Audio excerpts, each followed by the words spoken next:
My name is Lydia Elliott, and I'm basically pretending that I'm doing a genius interview. Hi! I have not made a YouTube video since I was in 9th grade, and now I'm 19, so it's been a bit. It's been a little while. I used to try and make YouTube videos where I would do something dumb and then have an existential crisis on my old channel that still exists, will always exist most likely. But now I'm older, and I'm still a dumbass, but now I'm a dumbass who... No, I'm still a dumbass. I'm a dumbass who is putting out music now. I currently go to Berkeley. There's a cat walking around at my feet right now. This is Penny. She's not going to join me for much of the video, but I love her. She is my baby, and now she's gone again. So I currently go to Berkeley College of Music. I have no clue what I'm gonna major in yet. Probably should, since it's my second semester, but there's so many things I wanna do, and so little time in the universe. So it's something that's kind of been weighing on my brain recently. I do write music. That's kind of my thing. I'm a vocalist, but I write. I consider myself primarily a lyricist. That's kind of my thing. If you hear jingling, that's Penny. I'm a lyricist. I pride myself on my writing, and I figured that the best way to make a video, because I really wanted to make a video, would be to do that genius style kind of, I'm gonna talk about my music. And I'm currently working on maybe an album, maybe, keep an eye out for that. In the meantime, I have a single out. I've had it out for about a year. It's called Cerberus, and it is my baby. I love it with all my heart and soul. And I think it would be cool to break down the meaning behind it a little bit and just talk about what I was thinking when I was writing it. So, without further ado, this is my breakdown of Cerberus by me, Lydia Elliott. Okay, I am not positive it was focused on me before, but I want the camera to be focused on me. This video will deal with heavy topics surrounding eating disorders and mental health, and so please be cautious if that's something that could be potentially triggering to you. I won't mention any numbers or anything, but I want you to be aware of that before watching, just in case that's something that you're sensitive about. No harsh feelings, none whatsoever. I've struggled with eating disorders for a very long time. Growing up, I was hyper-fixated on the concept of numbers. They were something tangible. They were something that I could feel and nope, Penny, off. Owning a cat is like owning a child, oh my god. Numbers were very tangible to me. They were something concrete. They were something that I could look at and track and feel and see. And at that point in my life, when I first started developing mental health struggles, I felt like there was so little that I could keep track of and control. It was all about control from the very beginning. I wanted something that I could see a change in. For a while, my food intake, everything, it became something I could control, something that I had power over. And I wanted that so desperately. But the thing about eating disorders is they trick your brain into thinking that this is something you're controlling. This is something that you are doing. You are making an active impact on your existence. In retrospect, there was a third party controlling me and telling me what to do. And eating disorders are that. They are this outside illness, controlling and dictating your every move, and suddenly you're no longer controlling yourself. You're being strung up by this sickness, by this disease, by this illness. And it's so constricting. In the efforts to free yourself from the lack of control in your life, you are taken over by this external parasite that just, its only goal is to whittle you down. And that's what it does, it whittles you down. So when I wrote Cerberus, I was about 2 years in recovery. Recovery is hard. Recovery sucks. I think that much like I have a lot of friends who struggle with addiction, and although I personally have never dealt with substances, I relate in the similar sense of once you struggle with an eating disorder, it's something that will kind of always follow you. I will always consider myself to have an eating disorder even if I'm not actively participating in it. In recovery, I still was struggling with those thoughts, with that part of yourself that It's always there. It's a journey, and there are some days that are harder than others. And I wanted to write a song about my experience with it. So I'm a big Greek mythology nerd. I've written a lot of stuff about Greek mythology. It's always been it's been something that I've loved for a really long time. And I wanted to be able to articulate my feelings in a way that was external enough that I could be personal and not feel deeply overwhelmed by it. I sat down and I said, I want to write about my struggles with anorexia and bulimia. I'd started a bit with both. I want to write out my experience with it in a way that is tangible and chewable. I ended up thinking of Cerberus. So in case you don't know, Cerberus in Greek mythology, he is the quote-unquote guard dog of the underworld. He is a three-headed dog. He's kind of Hades' pet. Everything, by the way, everything I talk about in Greek mythology is from the context of someone who has loved it for a really long time, to the point where I almost feel like personal connections to the deities, to the mythological figures. And so I talk about it very much in a loving, personal way. So everything I talk about, take it with a grain of salt in that context. I'm not necessarily saying everything from this is concrete fact. Every myth has changed so drastically over the years and has evolved and developed, and everyone has their own interpretation of things. Everything I'm saying is my interpretation. But Cerberus, in a lot of mythology, he's this guard dog of the underworld, and I decided, I think that's where I'm gonna start, because for me at least, I had been struggling with 2 eating disorders, and it made it feel like I had 3 heads. It made it feel like I had 3 heads, me being the middle, anorexia, bulimia, these 3 heads, telling me what to do and dictating my entire life. And it's awful. It's awful feeling like you share a body with these parasites. And that's what eating disorders are. They are parasites.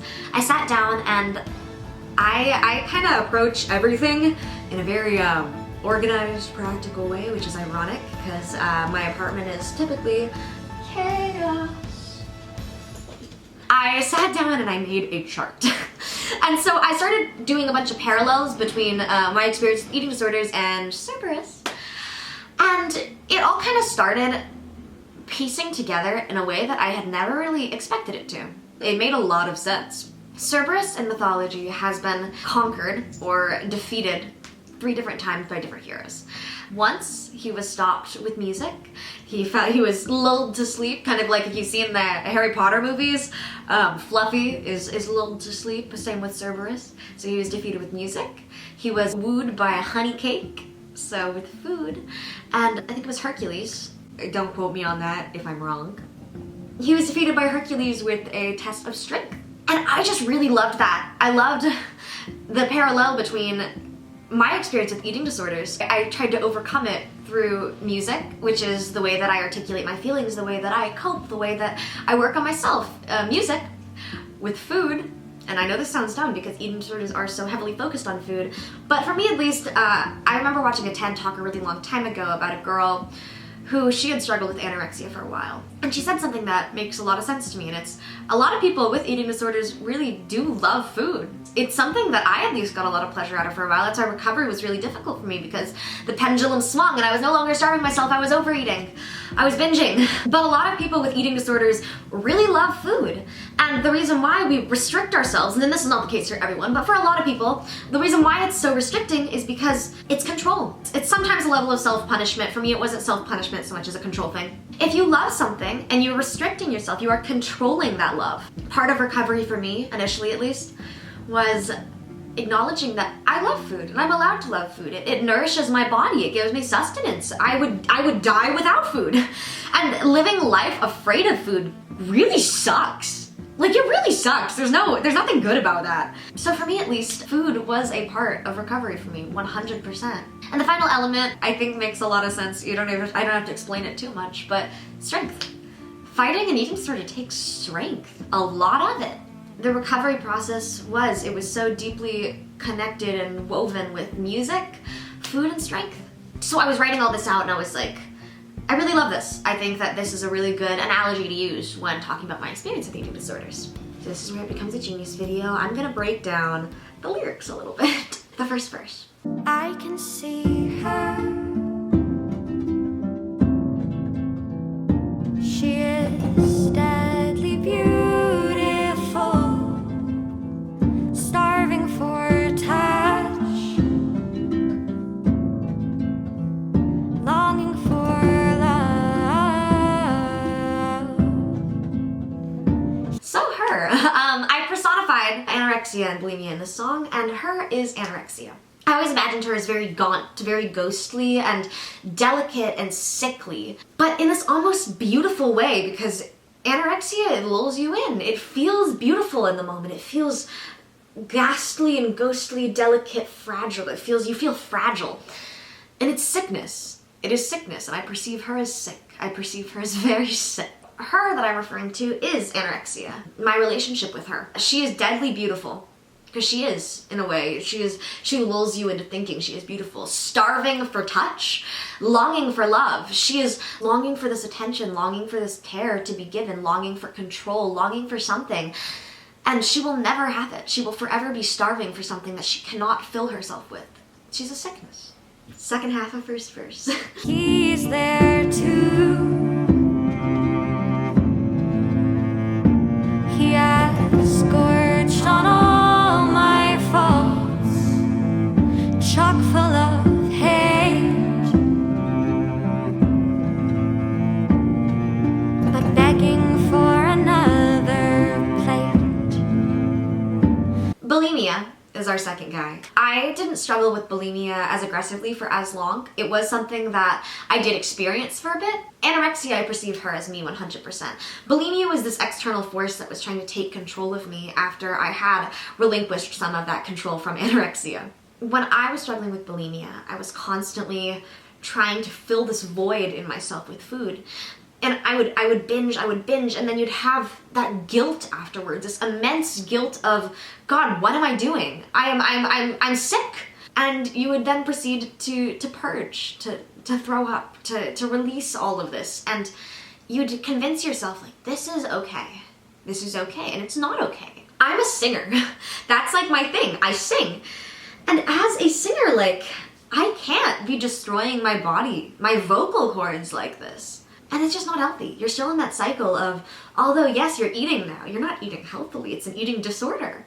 You're still ruining yourself, and it's not healthy, and it's still destroying you. He has gorged on all my faults, he is feeding on my self-loathing, chock full of hate, but begging for another plate. He's sitting in front of me and begging for more of this sickness. I describe it as sickness so much because at the end of the day, all of this is sick.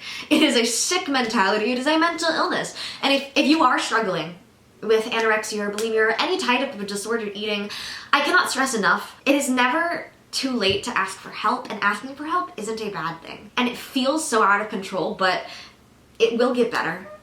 When you put in the effort, it will get better, and I can promise you that. Recovery is hard as hell. It sucks. Like, it's not fun. Having mental illness is never fun, but every day gets a little bit easier. I will always struggle with eating disorders to a degree. It's always going to be in the little back of my brain, but I can go to a restaurant with friends and I can have a slice of pizza, and I don't spend the whole time thinking about the fact that I'm going to gain weight. I can just eat a slice of pizza. And some days are easier than others, and some days are harder than others. And that's okay. Recovery is a process. It's not linear. It's just a bunch of ups and downs, and that's okay. So now we come to the pre-chorus. And they rest upon my shoulders like a spalder, shielding from the truth until their worship like an altar. My old songwriting teacher, Courtney Kaiser-Sandler, love her. She actually kind of made fun of me for that first line because I'm referring to a part of armor that goes on your shoulders. They rest upon my shoulders like a spalder. It's kind of a dumb line in retrospect because it is a little bit forced, I guess, but you know, they sit on my shoulders like the armor of Spalder, shielding from the truth until they're worshipped like an altar. You know, they control your perception, your mind, your everything until they are your everything. Eating disorders, they consume you. Eating disorders consume you. I think that's pretty self-explanatory. My foot is in frame. Sorry. So yeah, that's the pre-chorus, and I think it's a good transition into the chorus. Bow down to Cerberus, the monster with 3 heads. Marvel at my sets of eyes and beat upon my chest.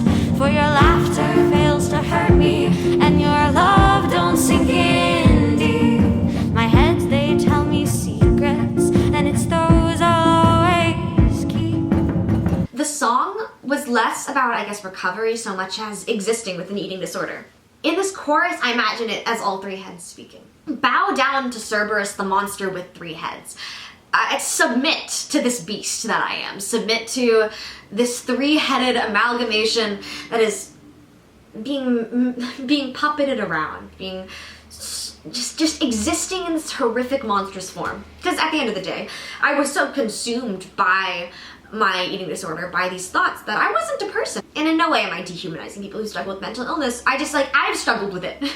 And it's so consuming that I wasn't me after a while. I was my eating disorder. For your laughter fails to hurt me and your love don't sink in deep. You become so consumed by what your brain, by what your eating disorder is telling you, that the outside perception doesn't matter as much. You can show me love, you can show me mockery, it doesn't matter. The only thing that matters is what my brain is telling me. And my brain isn't telling me good things. My heads, they tell me secrets, and it's those I'll always keep. So it's still kind of that same level of I'm holding true these things that my sickness, my illness, my eating disorder is telling me. And so the second verse, it's a lot simpler. They call me a beast, guardian of the underworld, devourer of souls, lover of music. So they call me a beast, guardian of the underworld, devourer of souls, lover of music.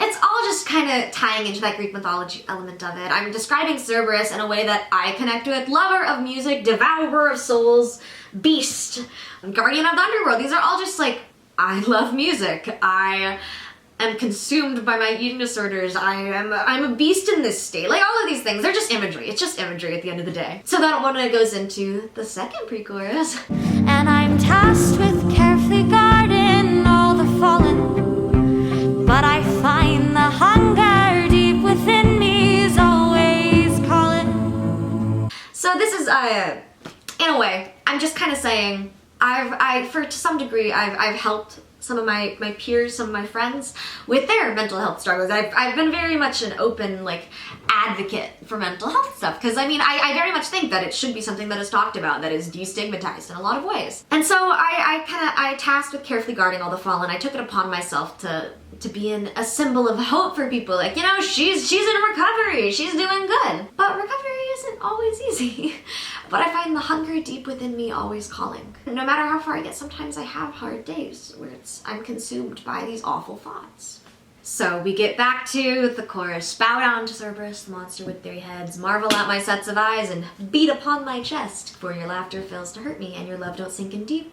My heads, they tell me secrets, and it's those I'll always keep. So finally, we get to the last chunk of the song, the bridge. I call it the bridge. You can also call it an outro. I consider it the bridge. Because I originally wrote it to have the chorus go after it, but I really like what we did with it. My producer friend, Daniel, he helped me with coming up with some of the elements, and so I'll get into the more production element of things in a sec. But the lyrics are, I am just my body weight, I am just the numbers, I am just a piece of meat, I am just the numbers, I am only worth my waste, I am just the numbers, I was only God's mistake, I am just the numbers, I am just the numbers, I am just the numbers, I am just the numbers.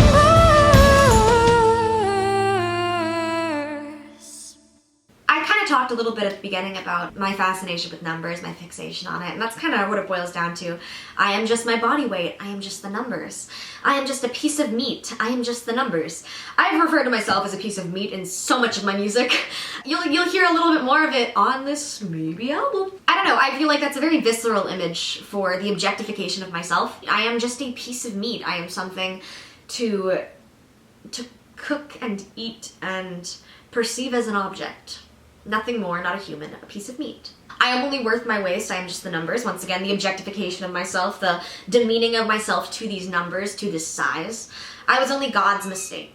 Yeah, self-explanatory. I felt like I was a mistake. I am just the numbers, I am just the numbers. So it all kind of accumulates in this big orchestral swell of hurt and anger. So to the production element of things, I wrote the harp and the cello and the harmonies and everything. We had an initial performance of it done back in, I think it was 2019 or early 2020. That's what it was. Early 2020.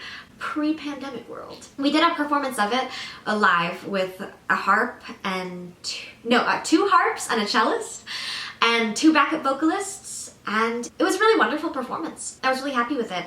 So whenever I was gonna record it, I wanted to maintain that harp and cello and the harmonies that we'd already done. I went and I got a wonderful cellist and a wonderful harpist. We recorded the cello harp. And then I hit up my producer friend Daniel, Daniel Blair Music. Oh my god, he is so talented. Please check him out if you haven't. Genuinely one of the most talented dudes I know. I came to him and I was like, Daniel, I need some drums on this, and you're good at production. Can you help me just put some simple drums on it? And he was like, yeah, absolutely, no big deal. And I handed him my song, and he came back to me and like, holy shit, he'd just done a lot of really cool stuff. And I was like, oh, okay, thanks, Daniel. He helped me with the drums, and then he ended up taking me into the studio with him at my old boarding school, Interlochen. We got into the studio together, and I recorded the vocals. They sounded pretty good, and then he was like, okay, you can do the harmonies too, you know, and I was like, why not?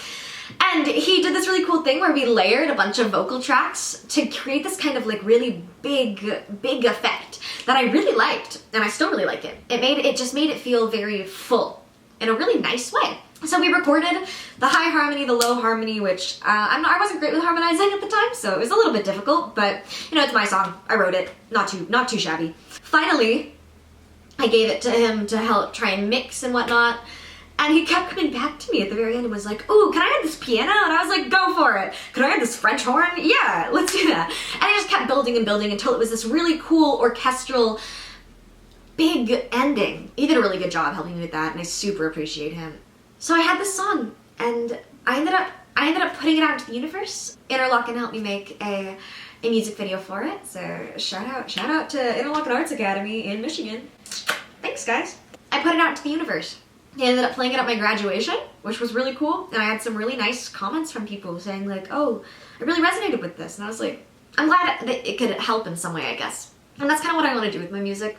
I want to put it out into the universe, and have it impact people, have it help people, have it resonate with those who are struggling. If you are struggling, I want you to know you're not alone. I will be attaching some crisis hotlines in the description, or eating disorder hotlines, mental illness. If that is something you struggle with, you are not alone.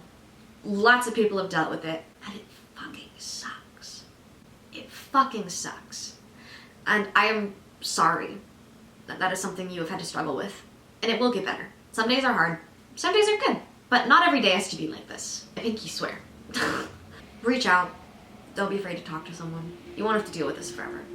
So that's my song Cerberus. I hope it gives you a little bit of insight into me and my music and who I am. If you liked this, subscribe. When I come out with my new music, I will do more breakdowns if y'all like it. I had fun doing this. I had fun getting to babble about my lyrics. So my name is Lydia Elliott on Spotify, iTunes, etc., whatever streaming services you prefer. Be sure to check out my song Cerberus. I really hope you enjoyed, and I will see you next time. Bye. Oh my god. This is Penny. Penny didn't like how I'm holding her. This is Penny. Say hi to Penny. Okay. Yep. I did that wrong. Okay. Penny. Baby. Baby love, my baby love, I need your love. Oh, I need your love. Don't you take my love away. And my makeup.